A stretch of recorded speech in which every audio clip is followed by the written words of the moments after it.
There is no expiration date for grief. There is no 60, 30, 90 plan of action to suck it up and cut it off. No. If you desire healing, you're going to have to sit in your uncomfortness. And healing is not a destination, it's a process that cannot be rushed. If you're tuning in for the first time, thank you for joining me. I'm Laquita, your host of the SEMA Podcast. For the last few segments, I have been sharing my journey as a woman that newly separated from a marriage of 23 years.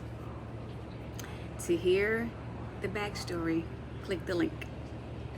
So for the last decade or so, I have been praying to use my gifts, talents, and skills to create an income for myself. And today I received my first assignment for myself, helping a client to form their nonprofit organization. And the first thing that I wanted to do was call my husband, tell my husband, because anytime there's great, bad, or ugly, you want to share with your significant other, and that's what I wanted to do today, and I couldn't do it. And then I began to think about all the dreams we had of how we were going to live out the rest of our days. We were supposed to build our house on our land. We were supposed to use gardening as a way of creating a healthy lifestyle for ourselves. He said he was going to be my travel partner because I love to travel. And I promised that I would retire him and that we would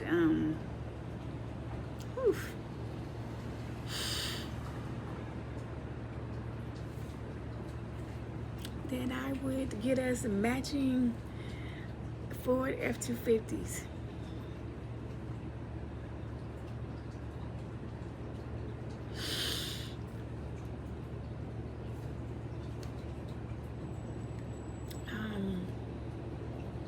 This is not easy by any measure. You have to take the time to sit in your grief. And I am so tired of crying. July 3rd would make 2 months since I left the house, and I'm like, God, when am I going to be all cried out? I'm all cried out. And that's when I want a distraction. That's when I want to run to a man to take my mind and heart off of the grief. And as I've been sitting with all of me, I noticed patterns. When there's seasons of difficulty, I want to run to a man.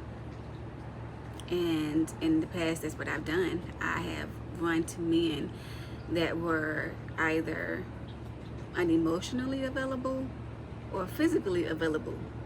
They were attached to somebody else. And because I recognize these patterns, I have been fighting to lean on God in this time of uncomfortness and not resort back to old habits.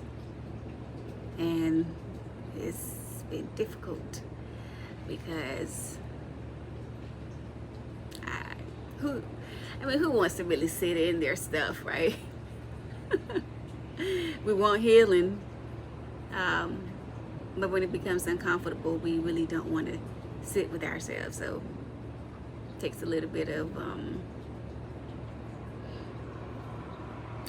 more leaning into the uncomfortness and relying on God.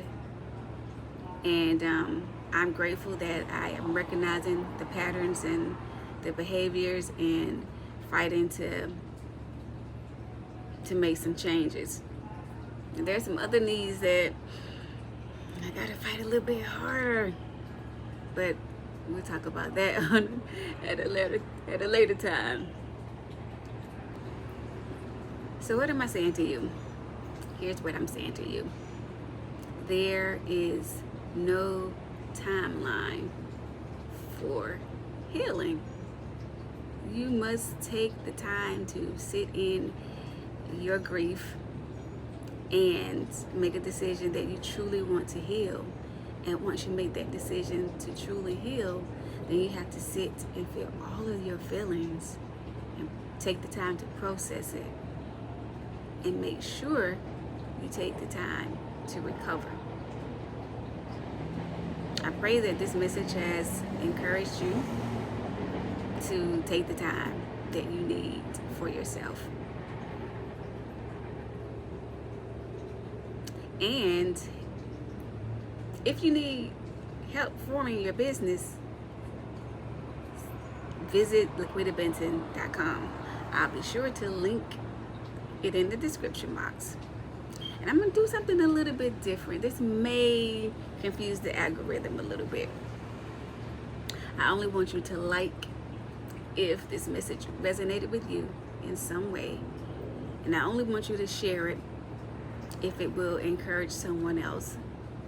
And then I want you to go over into the community and let's talk about what patterns and behaviors you're noticing with yourself and what plans you have to work on changing those things.